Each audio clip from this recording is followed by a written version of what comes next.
Bienvenue dans cette nouvelle édition du QG Week-end. Voici les titres. Célébration du 51e anniversaire de l'OUA, l'Organisation de l'Unité africaine. Le président en exercice de l'Union africaine et chef de l'État mauritanien, Mohamed Ould Abdelaziz, appelle les pays du continent à faire front commun contre l'insécurité et le terrorisme.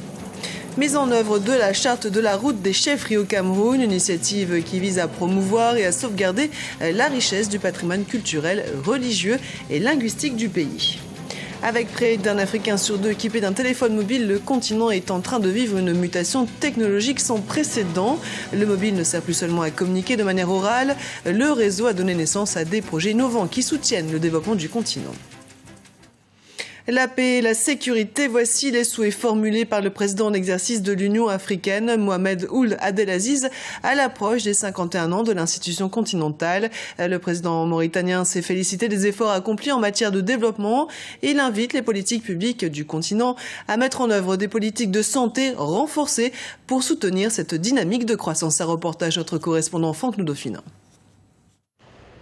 La célébration du 25 mai, jour anniversaire de la création de l'Organisation de l'Unité africaine, aujourd'hui Union africaine, est placée au cœur des problématiques actuelles du continent. Le président mauritanien, président en exercice de l'Union africaine, dans son discours prononcé à cet effet, a fait part de son souci de voir certains problèmes clés du continent se résoudre. Mohamed Ould Abdelaziz, qui était vendredi à Kidal au nord du Mali, souhaite aujourd'hui un rétablissement rapide de la paix dans les zones de conflit. La préservation des succès politiques et économiques exige la paix et la sécurité. Les conflits, le terrorisme et l'insécurité transfrontalière constituent des menaces préoccupantes pour certains de nos États. Nous condamnons fermement l'enlèvement des jeunes et innocentes lycéennes au Nigeria. Nous exigeons leur libération immédiate et sans condition. Ces pratiques sont contraires aux préceptes de l'islam, qui est une religion de tolérance et de paix. La promotion de l'intégration régionale ou encore la mise en place d'une zone de libre-échange font partie des priorités du président en exercice de l'Union africaine. Selon lui, une réforme du système des Nations Unies est nécessaire pour une valorisation du rôle et du poids du continent africain. Les efforts soutenus à travers le continent ont sensiblement amélioré les indicateurs du développement. Des efforts supplémentaires doivent être consentis pour combattre les maladies endémiques et faire reculer le chômage et la pauvreté, en particulier dans les rangs des femmes et des jeunes. Nous devons veiller à la modernisation et à l'expansion de nos infrastructures de base, à la bonne gestion et à la valorisation de nos ressources naturelles. 2014 a été décrétée année de l'agriculture et de la sécurité alimentaire. Les dirigeants africains sont aujourd'hui invités à investir au moins 10% de leur budget au développement de l'agriculture. Ceci devrait permettre de diminuer le niveau de pauvreté de bon nombre de pays. Au Niger, l'opposition lance une manifestation contre le président Mamadou Issoufou ce dimanche. En tête de cortège, le chef de file de l'opposition, Seni Oumarou. Cette marche pacifique de protestation vise à dénoncer les récentes arrestations de plusieurs proches du président de l'Assemblée nationale, Hama Amadou. Arrestations jugées arbitraires par les membres de l'opposition nigérienne. La diversité constitue le caractère dominant au Cameroun, diversité culturelle, religieuse, mais aussi linguistique. Cette richesse est conservée par les chefferies établies dans les différentes régions du pays. Réunis autour de la charte de la route des chefferies, les chefs supérieurs ont mis en place un programme qui promeut le dialogue et le patrimoine matériel et immatériel du Cameroun. Aminata Diak. Le Cameroun est un pays qui se distingue par sa grande diversité culturelle, une homogénéité sociale et une diversité caractérisée par les religions, les langues et les ethnies.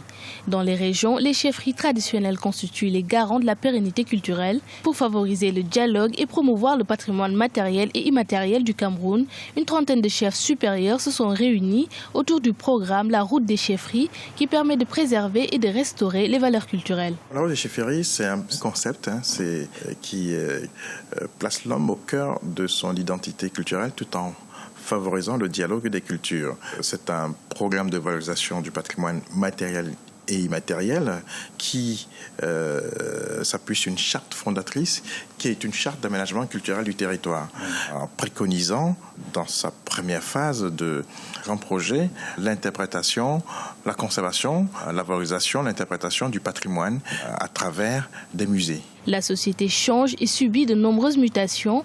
Pour autant, les chefs supérieurs camerounais continuent de conserver leur patrimoine culturel tout en alliant tradition et modernité. La route des chefferies préconise ce dialogue-là de la tradition avec la modernité. D'ailleurs, si on fait un office régional du tourisme en s'appuyant sur les chefs traditionnels, ça veut dire que nous avons réussi à mettre en scène sur le territoire ces gardiens, ces dépositaires de la tradition qui, au fait, sont mieux placés pour faire la promotion du tourisme. Il est important de souligner qu'aujourd'hui, la culture et les traditions sont de moins en moins transmises aux nouvelles générations. Les actions des chefferies se multiplient pour sensibiliser la population camerounaise à ces valeurs et concernent notamment la réalisation d'outils de communication et l'aménagement d'espaces culturels. Le Kenya s'inquiète de son image de marque auprès des touristes internationaux. Les récents attentats pèsent sur le développement du tourisme. En 2013, le secteur a enregistré une baisse de 11%. Aminata Jack. Les récents attentats survenus dans la capitale kenyane, Nairobi, et les avertissements des tours opérateurs qui ont suivi ont porté un coup aux promesses faites par le président Uhuru Kenyatta il y a un an pour développer l'industrie du tourisme génératrice d'emplois. Rien que durant la semaine qui vient de s'écouler, pas moins de 1000 touristes anglais ont quitté leur centre de villégiature sous escorte de l'armée. Nous avons passé 9 jours ici pour un safari. C'était de très bonnes vacances, un très bon moment.